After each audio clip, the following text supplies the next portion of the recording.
الشيطان الرجيم بسم الله الرحمن الرحيم ويعبدون من دون الله ما لا ينفعهم ولا يضرهم وكان الكافر على ربه ظهيرا وما أرسلناك إلا مبشرا ونذيرا قل ما أسألكم عليه من أجر إلا من شاء أن يتخذ إلى ربه سبيلا وتوكل على الحي الذي لا يموت وسبح بحمده وكفى به بذنوب عباده خبيرا الذي خلق السماوات والأرض وما بينهما في ستة أيام ثم استوى على العرش الرحمن فاسأل به خبيرا وإذا قيل لهم اسجدوا للرحمن قالوا وما الرحمن أنسجد لما تأمرنا وزادهم نفورا۔ محترم سامعین کرام، یہ سورۃ الفرقان ہے۔ سورۃ الفرقان سورہ نمبر 25 اور اسی صورت سے ابھی آپ کے سامنے آیت نمبر 55 نمبر کی آیت سے لے کر کے 60 نمبر تک یہ چند آیات آپ کے سامنے تلاوت کی گئی ہے۔ ان آیات میں سب سے پہلے اللہ تبارک و تعالیٰ نے مشرکین اور کفار کی سرزنش کی ہے اور ان کو بتلایا ہے کہ اللہ تبارک و تعالیٰ نے جو اتنی ساری نعمتیں تم کو دی ہے، اللہ تبارک و تعالیٰ نے دھوپ اور چھاؤں دیا ہے، دن اور رات دیے ہیں، آسمان سے صاف ستھرا اور بالکل پاکیزہ پانی برسایا ہے، تمہارے لیے اللہ تبارک و تعالیٰ نے تم کو مختلف قسم کے بنائے ہیں۔ یہ اللہ کی جو اتنی ساری نعمتیں ہیں ان کو چھوڑ کر کے ایسے لوگوں کی عبادت کیوں کرتے ہو؟ اللہ فرما رہے ہیں وَيَعْبُدُونَ مِن دُونِ اللَّهِ مَا لَا يَنفَعُهُمْ وَلَا يَضُرُّهُمْ۔ یہ جو مشرکین ہیں، یہ جو کفار ہیں، ایسے جھوٹے معبودوں کی عبادت کر رہے ہیں جو نہ ان کو فائدہ پہنچا سکتے ہیں اور نہ ہی نقصان۔ کفار اور مشرکین، ان کا یہ شیوا ہے، ان کی یہ خصوصیت ہے کہ جہاں پر اللہ تبارک و تعالیٰ کے کلمے کو سربلند کیا جا رہا ہو، جہاں پر قرآن اور حدیث کی باتوں کو بلند کیا جا رہا ہو، جہاں پر اللہ تبارک و تعالیٰ کی حقانیت کو واضح کیا جا رہا ہو، تو ایسے کام کے وہ دشمن بن جاتے ہیں اور ان کا جانی، ان کا مالی اور ان کی اخلاقی تمام طرح کا سپورٹ ان لوگوں کے لیے ہو جاتا ہے جو کسی نہ کسی طرح سے اللہ کے رستے میں روڑا اٹکا رہے ہو۔ ان لوگوں کو رتی بھر بھی یہ سمجھ نہیں آتی ہے کہ ان کی جو زندگی ہے اور ان کی زندگی کا جو بقا ہے، اس کو اللہ تبارک و تعالیٰ کس طرح اور کس حیرت انگیز طریقے سے پورا کر رہا ہے۔ اس کی زندگی کا ایک ایک لمحہ، اس کے نکلنے والی سانسیں اور اس کا ہر قدم اللہ تبارک و تعالیٰ کی رحمت کا محتاج ہے۔ اتنا سب کچھ سمجھنے کے باوجود یہ کفار و مشرکین، ان کی زندگی کا اصل مقصد صرف اور صرف اللہ کے راستے میں روڑا اٹکانا ہوتا ہے، اللہ تبارک و تعالیٰ کے کلمے کو بلند کرنے سے روکنا ہوتا ہے، اور یہ ایسے جھوٹے معبودوں کی عبادت کرتے ہیں جو ان کا نفع اور نقصان تو بہت دور کی بات، اپنا اور نفع اور نقصان بھی نہیں کر سکتے ہیں۔ اللہ تبارک و تعالیٰ نے اسی بات کو یہاں پر بتلایا وَيَعْبُدُونَ مِن دُونِ اللَّهِ مَا لَا يَنفَعُهُمْ وَلَا يَضُرُّهُمْ۔ یہ کفار و مشرکین اللہ کے علاوہ ایسے جھوٹے معبودوں کی عبادت کرتے ہیں جو نہ ان کو نفع پہنچا سکتے ہیں اور نہ ہی نقصان۔ وَكَانَ الْكَافِرُ عَلَى رَبِّهِ ظَهِيرًا، اور یہ جو کافر ہے یہ اپنے رب کے مقابلے میں شیطان کا اور اللہ کے باغی کا مددگار ہے۔ اس سے یہ پتہ چلا کہ اللہ کے راستے میں روڑے اٹکانے والا کوئی بھی شخص ہو، اللہ تبارک و تعالیٰ کے دین کے پھیلنے کے راستے میں روڑا اٹکانے والا چاہے کوئی بھی شخص ہو، یقینی طور پر وہ کافر ہے۔ اور اس چیز کے اوپر اللہ تبارک و تعالیٰ نے پوری انسانیت کو غور و فکر کرنے کی دعوت دی ہے۔ اس کے بعد اللہ تبارک و تعالیٰ فرماتے ہیں وَمَا أَرْسَلْنَاكَ إِلَّا مُبَشِّرًا وَنَذِيرًا۔ اے محمد صلی اللہ علیہ وسلم، ہم نے آپ کو صرف اور صرف اللہ تبارک و تعالیٰ پر جو ایمان لانے والے ہیں ان کے لیے خوشخبری سنانے والا بنا کر کے بھیجا ہے، اور جو اللہ تبارک و تعالیٰ کے راستے سے دور پڑے ہوئے ہیں، جو اللہ پر ایمان نہیں رکھ رہے ہیں یا کسی نہ کسی طرح سے اللہ کے دین کی مخالفت کرنے والے ہیں، ان تمام کو ان کے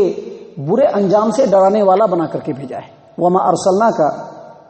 أَرْسَلْنَاكَ إِلَّا مُبَشِّرًا وَنَذِيرًا۔ اے محمد صلی اللہ علیہ وسلم، ہم نے آپ کو صرف ڈرانے والا اور خوشخبری سنانے والا بنا کر کے بھیجا۔ اس کا مطلب یہ ہے کہ اللہ کے رسول صلی اللہ علیہ وسلم کا یہ کام نہیں ہے کہ وہ لوگوں کو ہدایت پر لے آئیں، اور اللہ کے رسول صلی اللہ علیہ وسلم کا یہ کام نہیں ہے کہ اگر کوئی اللہ پر ایمان نہ لائے تو اس کو سزا دے۔ اللہ کے رسول صلی اللہ علیہ وسلم کا کام صرف یہ ہے کہ لوگوں کو خوشخبری سنا دے اور لوگوں کو برے انجام سے ڈرا دیں، اور جو دعوت اور جو کام اللہ تبارک و تعالیٰ نے ان کے سپرد کیا ہے اس کو لوگوں کے سامنے کھول کھول کر کے بیان کر دیں، اللہ کے رسول صلی اللہ علیہ وسلم کا یہ کام بالکل نہیں ہے کہ جو ایمان لاتے ہیں ان کو مدد کریں، مالی بہم پہنچائیں، اور اللہ کے رسول صلی اللہ علیہ وسلم کا یہ بھی کام نہیں ہے کہ جو ایمان نہ لائے ان کو سزا دے۔ لیکن یاد رہے یہ جو حکم اور یہ جو خطاب ہے اللہ کے رسول صلی اللہ علیہ وسلم کو صرف کفار کو دعوت دینے کی حد تک، یعنی دعوت کے میدان میں نبی صلی اللہ علیہ وسلم کا بس اتنا ہی کام ہے کہ لوگوں کے سامنے حق بات کو بالکل کھول کر کے اور واضح کر کے بتا دیں، اور یہی کام اللہ کے رسول صلی اللہ علیہ وسلم کے بعد تمام داعیان اسلام کا ہے۔ لیکن اللہ کے رسول صلی اللہ علیہ وسلم کی منصب اور ذمہ داری ان لوگوں کے لیے جو ایمان لے آتے ہیں اس سے کہیں بڑھ کر کے ہے۔ اللہ کے رسول صلی اللہ علیہ وسلم کا کام یہ ہے کہ اللہ کے آیات کی لوگوں کے سامنے تلاوت کرے، خاص طور سے مسلمانوں کے سامنے،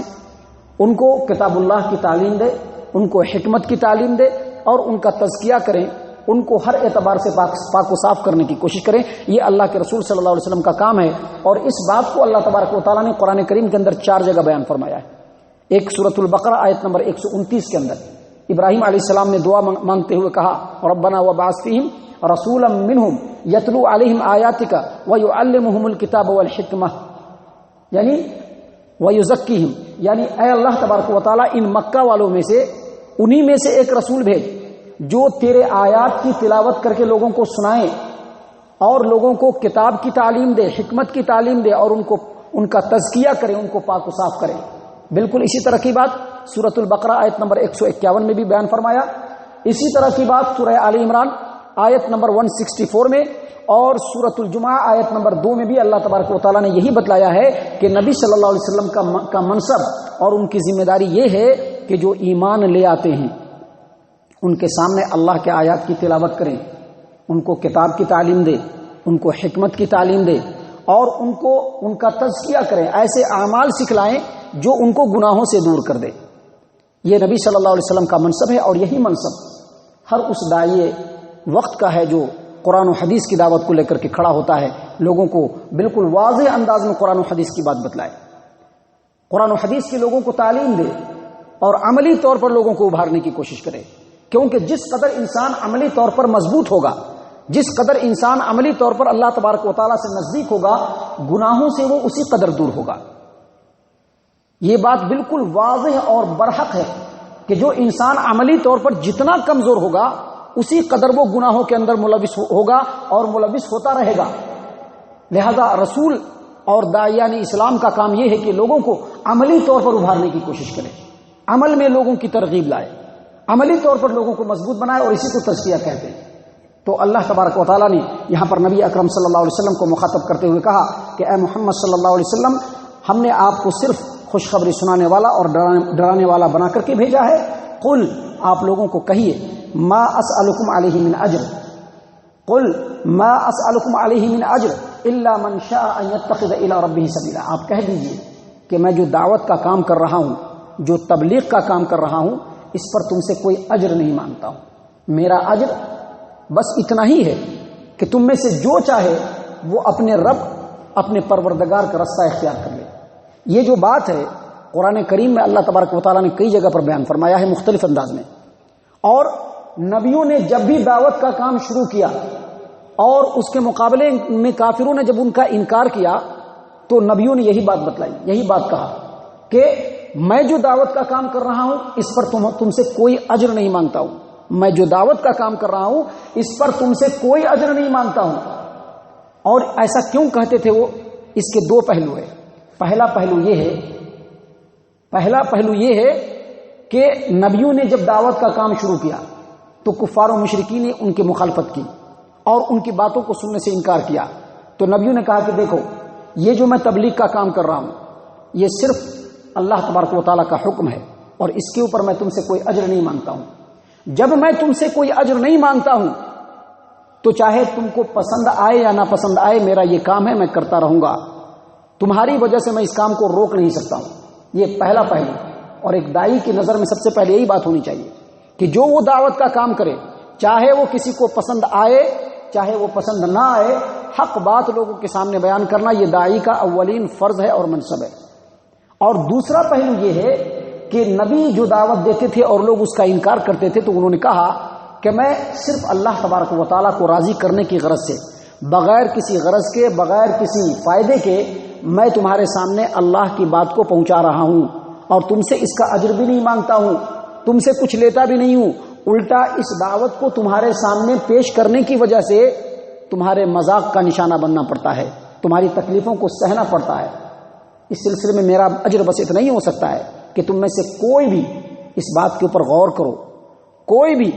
جو چاہتا ہے اس پر غور کرے، اور غور کر کے اگر ایک آدمی بھی اللہ کے راستے پر آ جائے تو بس یہی میرا اجر ہے۔ اور اسی بات کو اللہ تبارک و تعالیٰ نے یہاں پر بیان فرمایا کہ اے محمد صلی اللہ علیہ وسلم آپ کہیے ما اسألکم علیہ من اجر، میں تم سے اس دعوت کے کام پر کوئی اجر نہیں مانگتا ہوں، ہاں میرا اجر بس اتنا ہی ہے کہ کوئی بھی جو چاہتا ہے وہ اپنے رب کے راستے کو اختیار کر لے، میری بات پر غور کرے اور غور کر کے اللہ کے راستے پر آ جائے۔ اس کے بعد اللہ تبارک و تعالیٰ نے محمد صلی اللہ علیہ وسلم کو مزید کہا وتوکل علی الحی الذی لا یموت، اے محمد صلی اللہ علیہ وسلم آپ اس زندہ ذات پہ بھروسہ کیجئے جو مرنے والا نہیں، یعنی آپ ان کو کہیے کہ تم تو جھوٹے معبودوں کی عبادت کرتے ہو جو اللہ کی مخلوق ہے اور بہت سارے زندہ بھی نہیں ہیں، جن کے اندر جان بھی نہیں ہے، وہ تمہارا نفع اور نقصان تو بہت دور کی بات ہے، تمہاری بگڑی بنانا تو بہت دور کی بات ہے، وہ اپنی بھی بگڑی نہیں بنا سکتے ہیں، اور ان کو زندہ رہنے کے لیے ان کے جو عبادت گزار جو لوگ ہیں، جو مجاور ہیں، ان کی ضرورت پڑ رہی ہے۔ بہت سارے مزاروں کی دکانداری اسی وقت چلتی ہے جب ان کے مجاور بہت زبردست ہوں، لوگوں کو طرح طرح سے بہکا کر کے پھسلا کر کے مزاروں پر لانے والے ہوں۔ اللہ تبارک و تعالیٰ کی دکانداری نہیں ہے، اللہ تو زندہ ہے اور اس نے پورے کائنات کو خود سے قائم کر کے رکھا ہے، حی ہے اور قیوم ہے۔ اللہ فرما رہے ہیں کہ اے محمد صلی اللہ علیہ وسلم آپ کہہ دیجئے کہ آپ وتوکل علی الحی، آپ اس ذات پہ بھروسہ کیجئے جو زندہ ہے اور مرنے والا نہیں، اور اس کی تعریف کے ساتھ اس کی تسبیح بیان کیجئے وکفا بہ بذنوب عبادہ خبیرا، اور آپ کا رب اپنے بندوں کے گناہوں سے خبر رکھنے والا کافی ہے۔ یعنی ان کو کہہ دیجئے کہ میں ایسی ذات پہ بھروسہ کرتا ہوں جو اپنے علم سے تمہارے انکار کو بھی جان رہا ہے، تمہارے انکار کے پیچھے جو وجہ ہے اس کو بھی جان رہا ہے، اور اس کے اوپر اپنے بندوں سے اللہ تبارک و تعالیٰ اس بات کا حساب لینے کے لیے بھی کافی ہے۔ اور اس کے بعد اللہ تبارک و تعالیٰ نے آگے بڑھتے ہوئے کہا الذی خلق السماوات والارض وما بینہما فی ستۃ ایام ثم استوى علی العرش، وہی وہ اللہ تبارک و تعالیٰ جس پر میں بھروسہ کرتا ہوں جس نے آسمان اور زمین کو 6 دنوں میں پیدا کیا۔ الذی خلق السماوات والارض وما بینہما، جس نے آسمان کو اور زمین کو اور اس کے درمیان کی تمام چیزوں کو 6 دنوں میں پیدا کیا، ثم استوى علی العرش، پھر عرش پہ جا کر کے مستوی ہو گیا۔ یہی وہ آیت ہے، اور اس کے علاوہ کئی آیتیں ہیں جو اس بات کو ثابت کرتی ہیں کہ اللہ تبارک و تعالیٰ عرش پہ مستوی ہے، اور کس طرح سے مستوی ہے یہ اللہ تبارک و تعالیٰ کے شایع نشان ہے، اس کی کیفیت کو ہم نہیں بتا سکتے ہیں۔ اور جن لوگوں کا یہ کہنا کہ اللہ تبارک و تعالیٰ ہر جگہ موجود ہے وہ سراسر باطل ہے، کیونکہ اللہ عرش پہ مستوی ہے اور اس کے لیے دلیلوں کی کمی نہیں ہے۔ اور اس کے بعد اللہ تبارک و تعالیٰ نے یہاں پر فرمایا کہ الرحمن، وہ جو اللہ عرش پہ مستوی ہے وہ رحمان ہے۔ اس سے یہ پتہ چلتا ہے کہ اللہ تبارک و تعالیٰ کا نام رحمان بھی ہے، کیونکہ اللہ نے عرش پر مستوی ہونے کو کبھی اپنی طرف منسوب کیا ہے اور کبھی رحمان کی طرف منسوب کیا ہے۔ جیسے الرحمن علی العرش استوى، رحمان عرش پہ مستوی ہے، تو اللہ یہاں پر دراصل مشرکین مکہ کو بتلانا چاہ رہا ہے کہ وہی اللہ ہے، وہی رحمان ہے۔ اللہ جس طرح سے اللہ کا ذاتی نام ہے اسی طرح سے اللہ کا ذاتی نام رحمان بھی ہے۔ اللہ فرماتے ہیں قرآن کریم سورہ بنی اسرائیل کے اندر قل ادعوا اللہ او ادعوا الرحمن، چاہے اللہ پکارو چاہے رحمان پکارو، سارے کے سارے نام اسی کے ہیں اور اس کے بڑے اچھے اچھے نام ہیں۔ تو اللہ دراصل یہاں پر بتلانا چاہ رہے ہیں کہ جو رحمان ہے وہی عرش پہ مستوی ہے اور اسی کا نام اللہ ہے۔ اور اس کے بعد اللہ فرماتے ہیں فاسأل بہ خبیرا، اس اللہ کے بارے میں اور رحمان کے بارے میں ان لوگوں سے پوچھو جو خبر رکھنے والے ہیں، اور خبر رکھنے والوں سے مراد یہاں پر علماء ہیں، جیسا کہ اللہ تبارک و تعالیٰ سورہ فاطر کے اندر انہی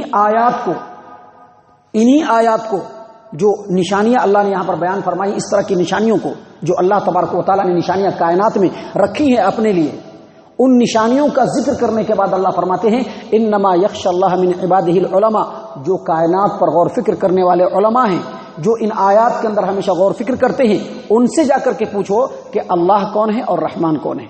اور اس کے بعد اللہ تبارک و تعالیٰ نے مزید کہا وَإِذَا قِيلَ لَهُمُ اسْجُدُوا لِلرَّحْمَنِ، جب ان مکہ والوں کو، جب ان مشرکین کو کہا جاتا ہے کہ رحمان کے لیے سجدہ کرو، رحمان کے لیے سجدہ کرو، تو کہتے ہیں ومر رحمان، رحمان کیا ہے؟ دراصل یہ مکہ والے رحمان سے بہت چڑھتے تھے. اللہ تو کہتے تھے لیکن رحمان نہیں کہنا چاہتے تھے. صحیح مسلم کتاب الجہاد والسیر کے اندر صلح حدیبیہ کے موقع سے اللہ کے رسول صلی اللہ علیہ وسلم نے جب ایگریمنٹ لکھوایا، کمپرمائز، جس میں صلح نامہ جو تھا، صلح نامہ لکھوایا، تو اس میں کہا کہ اکتب بسم اللہ الرحمن الرحیم، لکھو اس اللہ کے نام سے جو رحمان ہے اور رحیم ہے. جب یہ لکھنے کے لیے کہا تو مکہ والے فوراً بدک گئے اور کہا کہ ہم رحمان اور رحیم کو نہیں جانتے. اللہ تبارک و تعالیٰ نے سورۃ الرعد آیت نمبر 30 میں فرمایا وَهُمْ يَكْفُرُونَ بِالرَّحْمَانِ، یہ جو مکہ والے ہیں رحمان کا انکار کرتے ہیں کیونکہ رحمان سے ان کو چڑ ہے. رحمان ایسا نہیں کہ وہ رحمان کو نہیں جانتے، جیسا کہ یہاں پر کہا اللہ نے فرمایا وَإِذَا قِيلَ لَهُمُ اسْجُدُوا لِلرَّحْمَانِ، جب ان سے کہا جاتا ہے کہ رحمان کو سجدہ کرو، قالوا وما الرحمن، تو وہ کہتے ہیں رحمان کیا ہے. مطلب اس کا مطلب یہ نہیں کہ وہ رحمان کو نہیں جانتے، وہ رحمان کو اچھی طریقے سے جانتا ہے، لیکن رحمان نام سے ان کو چڑ ہے. اسی لیے جب نبی صلی اللہ علیہ وسلم نے کہا کہ بسم اللہ الرحمن الرحیم لکھو، تو انہوں نے کہا کہ ہم رحمان اور رحیم کو نہیں جانتے ہیں، ہم رحمان اور رحیم کو نہیں جانتے ہیں، بلکہ اسی طرح سے لکھو جس طرح سے پہلے لکھتے آئے ہو بسمک اللہم. اللہ نے فرمایا وہم یکفرون بالرحمن، یہ لوگ رحمان کا انکار کرتے ہیں. اے نبی صلی اللہ علیہ وسلم آپ کہہ دیجئے وہی رحمان جو ہے وہ حقیقی معبود ہے، ہم اسی کے اوپر بھروسہ کرتے ہیں اور ہم رجوع اسی کی طرف کرنے والے ہیں. اسی بات کو اللہ نے یہاں پر بیان فرمایا کہ وَإِذَا قِيلَ لَهُمُ اسْجُدُوا لِلرَّحْمَانِ، جب ان سے کہا جاتا ہے کہ رحمان کو سجدہ کرو، وہ کہتے ہیں کہ وَمَا الرَّحْمَانُ، رحمان کیا ہے؟ أَنَسْجُدُ لِمَا تَأْمُرُنَا، تمہارے کہنے سے ہم رحمان کو سجدہ کر لیں. وَزَادَهُمْ نُفُورًا، اور اس دعوت نے ان کی نفرت کو بڑھا دیا. مطلب یہاں پر کہنے کا یہ ہے کہ جس طرح سے یہ مشرکین مکہ اللہ تبارک و تعالیٰ کی عبادت کرنے سے انکار کرتے تھے، اور جس طرح سے مشرکین مکہ اللہ کو سجدہ کرنے سے انکار کرتے تھے، اللہ کے نیک بندوں کو چاہیے کہ وہ اللہ کو سجدہ کریں. یہ جو آخری آیت جو بھی آپ کے سامنے پڑھی گئی، آیت نمبر 60، اس آیت کو پڑھنے کے بعد اور سننے کے بعد سننے والوں کے لیے بھی اور پڑھنے والوں کے لیے بھی سجدہ کرنا یہ مستحب اور افضل اور اللہ کے رسول صلی اللہ علیہ وسلم کا طریقہ رہا ہے. لہٰذا اس آیت کریمہ کو سننے کے بعد جہاں پڑھنے والے کو سجدہ کرنا چاہیے وہیں سننے والے کو بھی سجدہ کرنا چاہیے، کیونکہ یہاں پہ سجدہ ہے. اور سجدہ کرنے کا مقصد یہ ہے کہ جو مومنین بندے ہیں، جو اپنے سر کو رب کے سامنے جھکانے والے ہیں، ان کے درمیان اور مشرکین مکہ کے درمیان اور دوسرے مشرکوں کافروں کے درمیان اللہ تبارک و تعالیٰ مکمل فرق کر دے، اور یہ فرق ہو جائے کہ یہ مومنین ہیں جو اللہ کے لیے سجدہ کرنے والے ہیں، اور یہ مشرکین اور کافرین ہیں جو اللہ اور رحمان کو سجدہ کرنے کے لیے تیار نہیں. اللہ تبارک و تعالیٰ ہم تمام کو ان آیات کے اوپر غور و فکر اور تدبر کرنے کی توفیق عنایت فرمائے. اللہ تبارک و تعالیٰ ہماری توحید کو ہمارے لیے پختہ بنائے، عقیدہ توحید کے اندر اللہ ہم تمام کو راسخ فرمائے، ہم تمام کو ایمان والوں کے صف میں شامل فرمائے. آمین یا رب العالمین. وما علینا الا البلاغ المبین.